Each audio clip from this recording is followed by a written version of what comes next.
When Harmonix sold off Guitar Hero to create Rock Band, something significant changed in the design of their games. The new peripheral, the drums, taught players a real skill.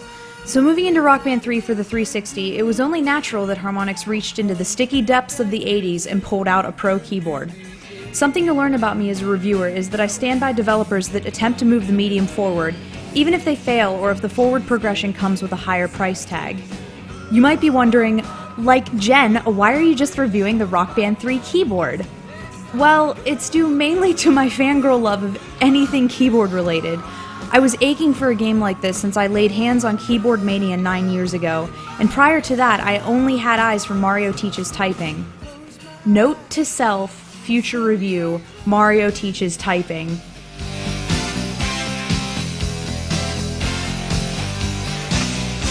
Back then, I couldn't fathom in my wildest dreams rocking out to songs like Bohemian Rhapsody and Power of Love.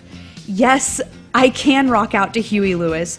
I just close my eyes and think of Christian Bale, and soon I'm jumping all over my living room. What? It's hip to be square. I was surprised about the solid construction of the 25-key keyboard/keytar, as Mad Catz has usually been the bane of my third-party peripheral existence. It's solid and responds well, with my only issue being this clicking noise that I hear when I press my middle C key. Still, I try to treat it with care and hope I never have to go through a Mad Catz product replacement procedure.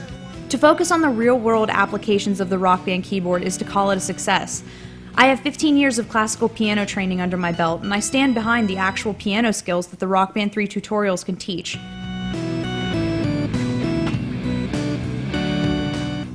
In regular gameplay, Harmonix utilizes the same sight reading you've come to expect from their Rock Band titles.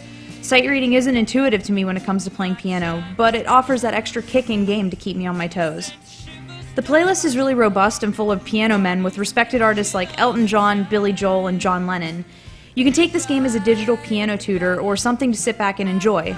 If you're looking to just pound on the keys and have a spectacular time, set it to easy or medium, but if you want the real deal, go for hard or expert, which are almost exact translations of their respective keyboard tracks.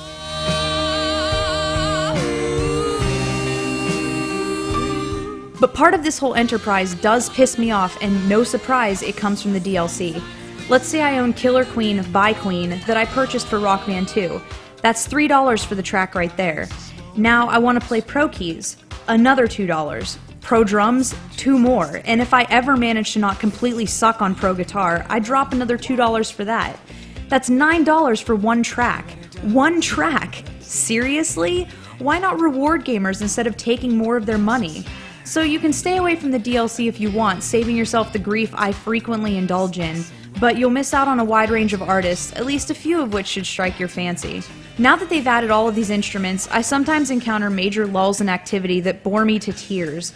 I'm thinking specifically about the 2 minutes or so at the end of Rock Lobster that has no keyboard whatsoever. Usually during this downtime, I get up, make a sandwich, clean my living room a bit, try to find something to occupy myself while I'm waiting to earn a place on the leaderboards. I guess it's a sacrifice that has to be made in order to stay true to the song's translation.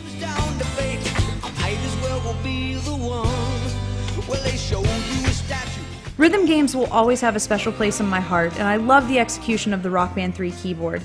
I'm sure I'll be playing it until they release a new version with more keys. Until then, I'll be tickling the ivories and anxiously awaiting DLC releases of Dream Theater and Ben Folds.